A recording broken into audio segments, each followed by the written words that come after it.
Pemirsa, terima kasih Anda masih bersama dengan kami, dan bagi Anda yang baru saja bergabung bersama kami, akan kami sajikan kembali 3 berita utama kita di hari ini. Pencarian 2 nelayan yang hilang di perairan Torasi Merauke terkendala cuaca buruk.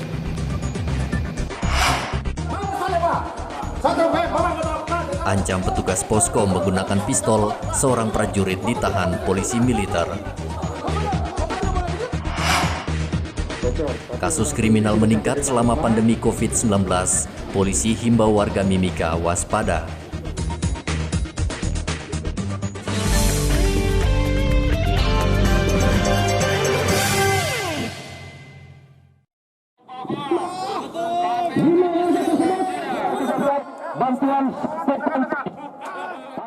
Suhu politik di Merauke meningkat jelang pendaftaran paslon 4 September besok.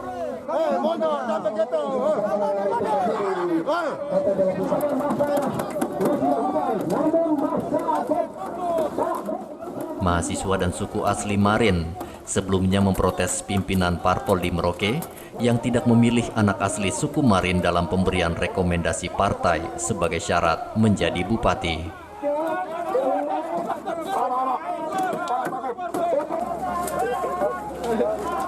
Mengantisipasi bentrokan antar pendukung paslon, Polres Merauke menurunkan 380 personil dalam mengamankan proses pendaftaran paslon di KPU Merauke.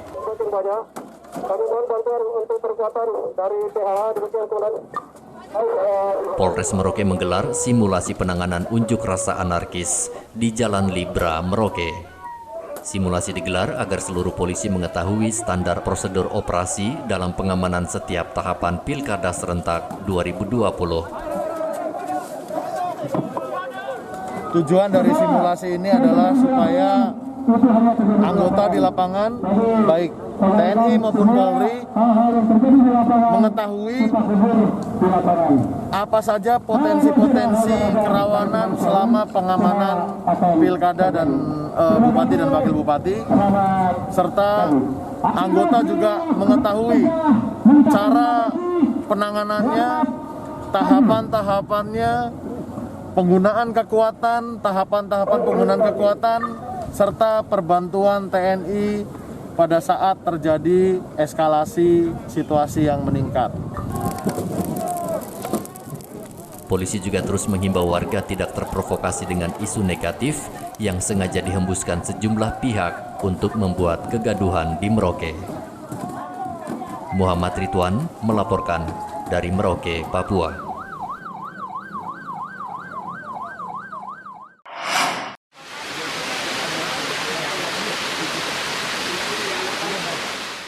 Dilengkapi alat pelindung diri, petugas Badan Pusat Statistik Papua mulai mengumpulkan data warga yang ada di Kampung Tobati, Kota Jayapura.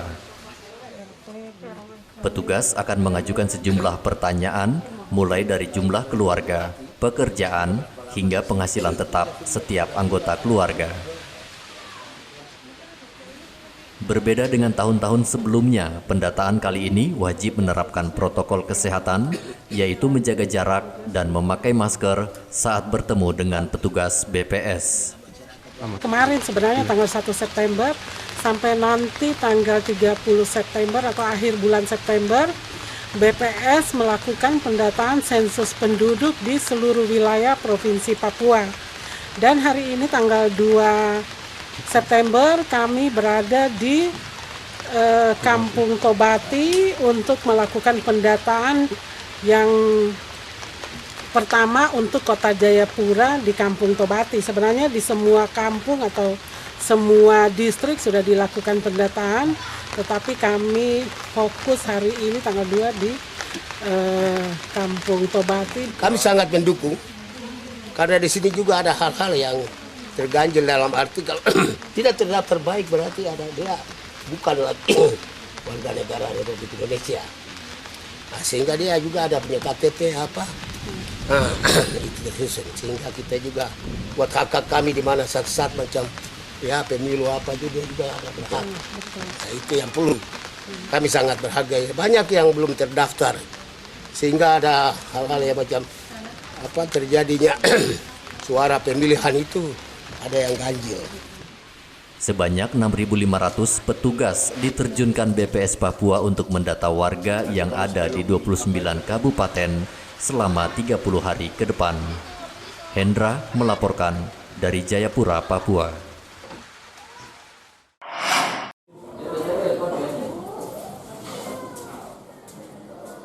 ...51 tahanan di Polres Merauke diperiksa kesehatannya oleh petugas kesehatan Polres. Pemeriksaan kesehatan tahanan dilakukan setelah 1 tahanan dinyatakan reaktif saat dites cepat COVID-19.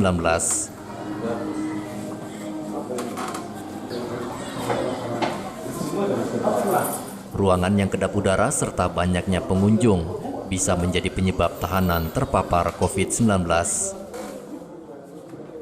Jadi pemeriksaan kesehatan tahanan ini kita adakan setiap hari Rabu.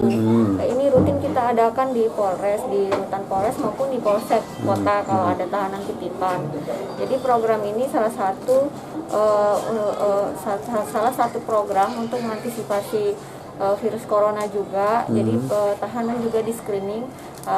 Jika ada tahanan yang baru masuk kita screening juga semuanya dari anamnesis, pemeriksaan fisik dan suhunya. Dan kita mengetahui dari mana asal wilayah tahanan itu. Pernah ada 1 orang, pada saat itu kami mengadakan pemeriksaan rapid test, pernah ada yang positif 1 orang. Positif ya? Namun setelah di swab hasilnya negatif. Artinya bagian dari antisipasi ini ya dok ya? Iya, tugas dari Dokes. Dokes kan merupakan singkatan dari ada dua di situ ya, pelayanan kesehatan dan Dokpol. Oh, gitu. Fungsi Dokpol sendiri salah satunya adalah kesehatan tahanan. Kesehatan tahanan, ya. Merupakan kewajiban buat kita. Walaupun tidak ada COVID, kita tetap melaksanakan pemeriksaan kesehatan tahanan. Jadi buat tahanan yang bisa kita tangani, biasanya kita tangani di sini, diberikan obat. Yang sakit ya dok? Yang sakit. Jika kita tidak bisa, seperti pasien yang sesak, kemudian di sini kan tidak ada ketersediaan oksigen dan lain-lain, kita sarankan untuk segera dirujuk ke rumah sakit daerah. Selain di Polres, seluruh tahanan yang ada di setiap polsek juga akan diperiksa petugas kesehatan. Data per 2 September, kasus COVID-19 di Merauke bertambah 1 orang, sehingga total pasien positif COVID-19 yang dirawat berjumlah 30 orang, sementara 34 pasien dinyatakan sembuh. Muhammad Ridwan melaporkan dari Merauke, Papua.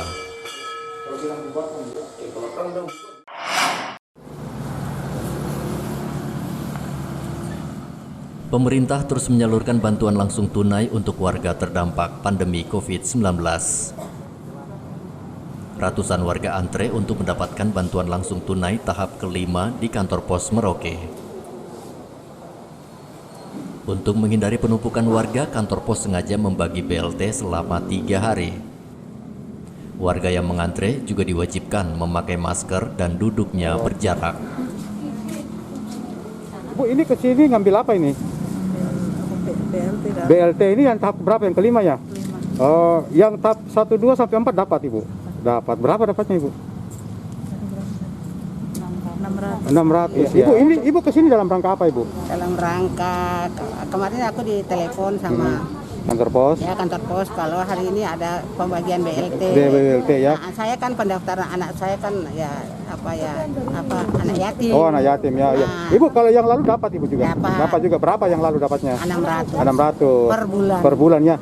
Bu, dengan adanya bantuan BLT dari pemerintah ini apa yang Ibu rasakan sekarang? Ya, menunjang juga untuk ya membeli anak-anak punya kebutuhan. Ya, merasa menunjang untuk ya keadaannya COVID ini bisa membeli sesuatu untuk cukup bantu ya. Ini adalah pembagian BLT untuk tahap keempat dengan tahap kelima, sehingga yang menerima untuk tahap ini adalah penerima yang menerima di tahap ketiga. Ya gitu. Jumlah untuk penerima di Kabupaten Merauke sendiri sebanyak 5.499 penerima, itu terbagi di 10 distrik. Nah, khusus untuk Kota Merauke, itu alokasinya ada kurang lebih 1.583, di mana kami bagi pembagiannya itu dalam 3 hari. Ya. Tujuan pembagiannya tidak lebih adalah untuk mengurangi penumpukan massa di kantor pos, sehingga tentunya tidak menambah klaster-klaster COVID baru di Kabupaten Merauke.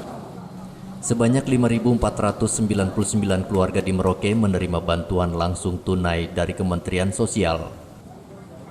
Pemerintah berharap bantuan langsung tunai itu digunakan sebaik-baiknya dan disalurkan tepat sasaran. Muhammad Ridwan melaporkan dari Merauke, Papua. Pemirsa, informasi tadi mengakhiri jumpa kita dalam Berita Papua. Saya Heri Orun mewakili seluruh kerabat kerja yang bertugas mengucapkan terima kasih atas kebersamaan Anda. Selamat pagi, selamat beraktivitas, dan Wanyambi.